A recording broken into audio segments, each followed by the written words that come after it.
is obviously like the star of the show, where we have this incredible view. We have still like a pretty open working space, but as you can tell, it's still like very quiet. Sometimes it'll be pretty full in here, and I can't believe how quiet it is. Really? We did these little booths situations as well for like when we flex up when there's a lot of people in town. It was inspired more from, you know, when you go to like the Delta Lounge and there's like different like places you can pop in. It still feels private, comfortable.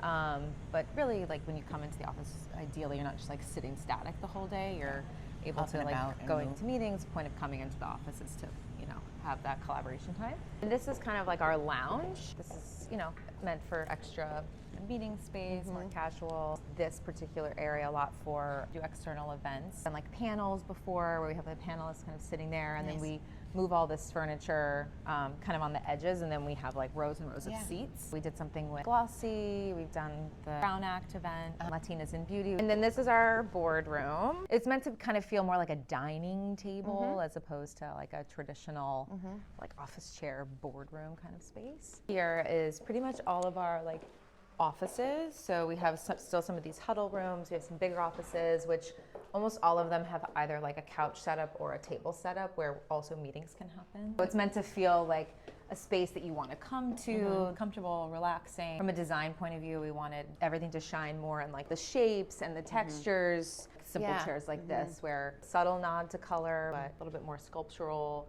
And like the product is really what screams in here, and more for thinking about it from like a hospitality point of view. Like, you know, that was kind of the inspiration, like to bring people together, to come together. This is my office. Wow. And this is our wall of history, sort of. It's like in the works. The inspiration is really to eventually do it as like an actual museum with like plaques and like all that. But for now, it's a lineup. This isn't even all of it, not even close to all of it, but this is some of the original packaging of the original products. You can see how like the type treatment is really different. Wow, take me through this era. So this was about 2010 till 2018. It started with 6 products that were more in this realm. Then it expanded as we added styling. And the challenge that we ran into is that these are all different products, but they look pretty similar to an unassuming eye. And it became really hard to shop. And since amika means friend, like it's not a very friendly shopping experience, we looked to find a way to keep the essence of what people loved about the brand in its infancy, but have more longevity for the future. So we broke it out into collections, color-coded, and that's kind of this era and the current era. These are discontinued products. We've also done some things over the years where we've done like more special limited edition packaging, where this was specifically for Hair to Stay, which is one of our giving back organizations. Proceeds from this went to the organization. This one's my favorite. We thought maybe do like contouring for your hair. So you can like, you know, add some low lights, add some highlights. This one was like kind of peak festival era, you know, like the Coachellas and everything. Radiant pink gold, it's like a more rosy color. I have this one at home. Oh wow! I mean, that's fun. It is fun, right? Holographic. Yeah. Will they make its way back someday? Maybe. I mean, it was in a really cool package too. It was in a like metal, almost cigarette case. Oh. Where like the top kind of came off. I've been trying to find it. I'm like, where's that?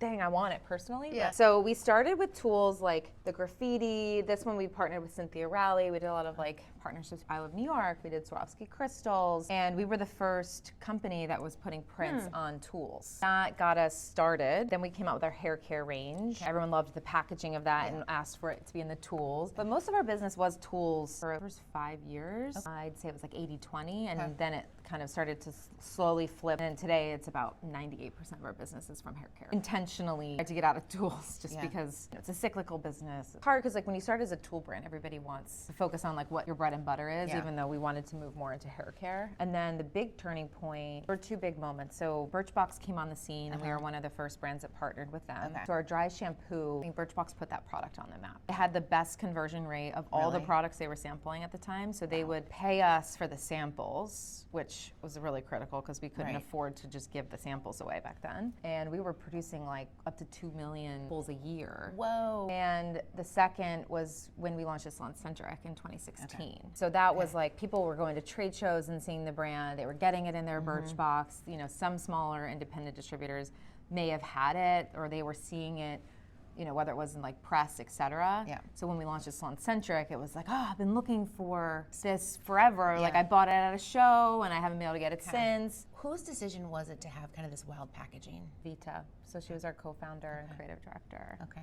And she's a hoot. To this day, I think one of the most talented creatives. Like her graphic design was off the charts. This is like really old. Oh, wow. But this is just like our first, these are like intro sets to salons. Okay. But it's funny like reading how we used to speak about ourselves too. Founded in New York City, Amika's design and development teams take inspiration from the city's vibrant fashion, art, music scenes.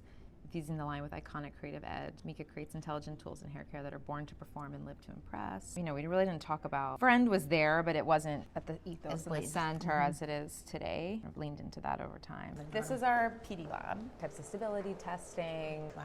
We're not like making products per se in here, but kind of like our hub for everything that's coming from our labs. And on-site from your labs. Talk me through that process. Contract manufacturers. So we have labs like all over the US. They're also the same companies that manufacture the product. So we brief a bunch of different labs on our project, a huge can't use list and all these things that they have to abide by. And then we get submissions from them. And pretty much it's, you know, the best performance wins.